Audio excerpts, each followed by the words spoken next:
गुरु प्यारी सात संगत जी, राधा स्वामी जी। संगत जी, ये जो हम साखी सुनाने जा रहे हैं, जो कि जम्मू के लोग हैं वो तो जानते ही होंगे कैसे बाबा जी को सत्संग घर बनाने के लिए ज़मीन चाहिए थी और वह उन ज़मीन ना मिलने पर बाबा जी ने एक मूर्ति में जान डालकर उनसे कैसे बुलवाया। तो सुनते हैं इस साखी में। संगत जी, जम्मू में सत्संग घर बनाने के लिए बाबा जी ने एक ज़मीन खरीदी और वहाँ पे सत्संग घर बनना था, लेकिन उस ज़मीन के साथ में एक माता रानी का मंदिर बना हुआ था। तो जब सत्संग घर का नक्शा तैयार हुआ तो सेवादारों ने देखा और उनको मंदिर की साइड से गेट बनाने जितनी जगह चाहिए थी। तो यह बात उन्होंने जाकर साथ वाले मंदिर के पुजारी से बात करी कि आप हमें अपने मंदिर में से थोड़ी सी जगह दे दो। तो वहाँ के पंडित जी आग बबूला हो गए और कहने लगे, मैं 20-25 साल से इस मंदिर में सेवा कर रहा हूँ और यहीं रहता हूँ।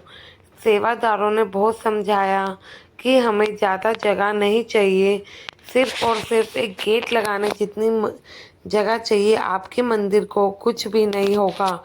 लेकिन उस पुजारी ने सेवादारों की बातों को इनकार कर दिया और कहा कि मैं इतने सालों से यहाँ पे सेवा कर रहा हूँ, अगर मैं तुम्हें एक जगह दे दूँगा तो मैं कहाँ जाऊँगा।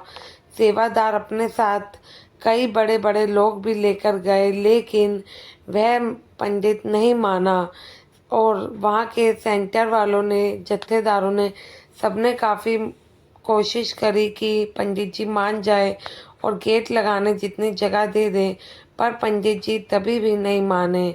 ब्याज से तो सेवादारों को सत्संग घर बनाने की परमिशन आ गई थी, लेकिन वहाँ पर मंदिर की वजह से काम पूरा का पूरा रुका हुआ था, क्योंकि नक्शा तैयार ही नहीं हो रहा था। एक दिन वहाँ पर अचानक बाबा जी पहुँचे और उन्होंने देखा कि पूरा काम रुका हुआ है। तो वह सेवादारों से बोले, क्या बात है, तुमने काम शुरू नहीं किया? तो वहाँ पर बैठे सेवादारों ने बाबा जी के आगे हाथ जोड़कर राधा स्वामी की और उन्हें सारी घटना बताई कि यह मंदिर है ना, वह सत्संग घर के बीच में आ रहा है, इधर गेट लगाने के लिए रास्ता नहीं मिल रहा और बाकी सारी बात बताई। बाबा जी ने कहा, फिर तुमने मंदिर के पंडित जी से बात करी? तो सेवादार बोले कि हम पंडित जी के पास गए थे, लेकिन पंडित जी तो बिल्कुल भी हमारी बात नहीं मान रहे और हम पर आग बबूला हो रहे हैं। तो बाबा जी ने कहा, चलो मैं चलता हूँ तुम्हारे साथ।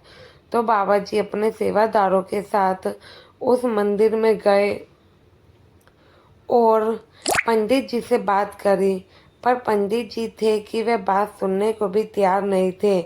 बाबा जी ने फिर पंडित जी से कहा कि क्या आप माता रानी से पूछा है कि जो हमें गेट बना जगह चाहिए वो क्या बोलती है, आप उनसे एक बार पूछिए। बाबा जी ने ऐसा कहा तो पंडित हैरान हो गया। उन्होंने कहा कि ऐसा कैसे हो सकता है, माता रानी कैसे बोलेंगी?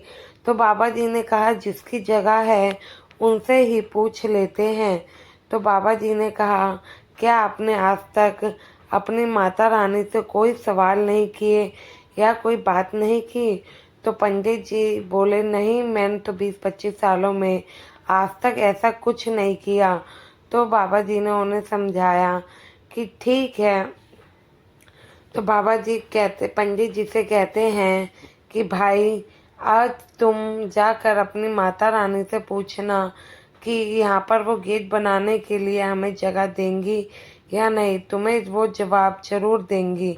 तो पंडित जी ने बाबा जी के चेहरे की तरफ देखा और वो देखता ही रह गया, क्योंकि जो नूर शक्ति बाबा जी में है वह उन्हें दिखाई दी। तो वह पंडित बाबा जी को हाथ जोड़कर चुपचाप अंदर चला गया और माता रानी के आगे विनती करने लगा, यह बाबा जी आपके इस मंदिर में से कुछ ज़मीन चाहते हैं, क्या हम उन्हें ये ज़मीन दे सकते हैं?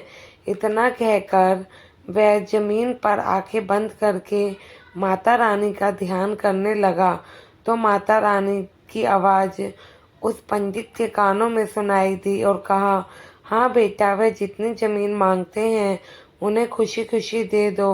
वह पंडित जी माता रानी को बोलते देख बहुत हैरान हुए और बोला, मैं 20 साल से इस मंदिर में सेवा कर रहा हूँ, आज तक तुमने मुझे कभी दर्शन नहीं दिए, कोई बात नहीं करी, आज बाबा जी के आने पर आप बोल रही हो। मैं बहुत हैरान हुआ। तो माता रानी ने कहा कि बेटा, आज तक तुमने कभी मुझे ध्यान लगाकर कभी कोई सवाल भी तो नहीं किया, कभी दर्शन देने के लिए कहा भी तो नहीं। अगर तुम सच्चे दिल से पुकारते तो मैं क्यों नहीं आके तुम्हें दर्शन देती। जिन आज बाबा जी आए थे वह एक पूर्ण संत है। तो वह बोला, बाबा जी आपकी वजह से। तो पंडित बाबा जी के पास जाता है और बोलता है, आपकी वजह से मेरी आज माता रानी से बात हुई, नहीं तो 20 साल से मैं यहाँ पर ऐसे ही सेवा कर रहा हूँ। तो बाबा जी हंसकर बोले, भाई, सेवा कभी भी बेकार नहीं जाती, यह तो तेरी ही सेवा का फल है।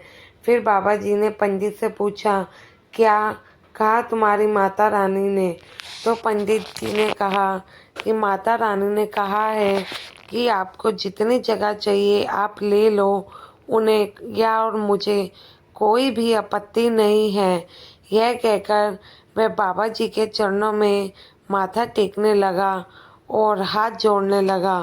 संगत जी, जमीन देने के बाद वह पंडित मंदिर में सेवा भी करता था और सत्संग घर भी जाया करता था, जिससे उसको बहुत ही ज़्यादा खुशी होती थी।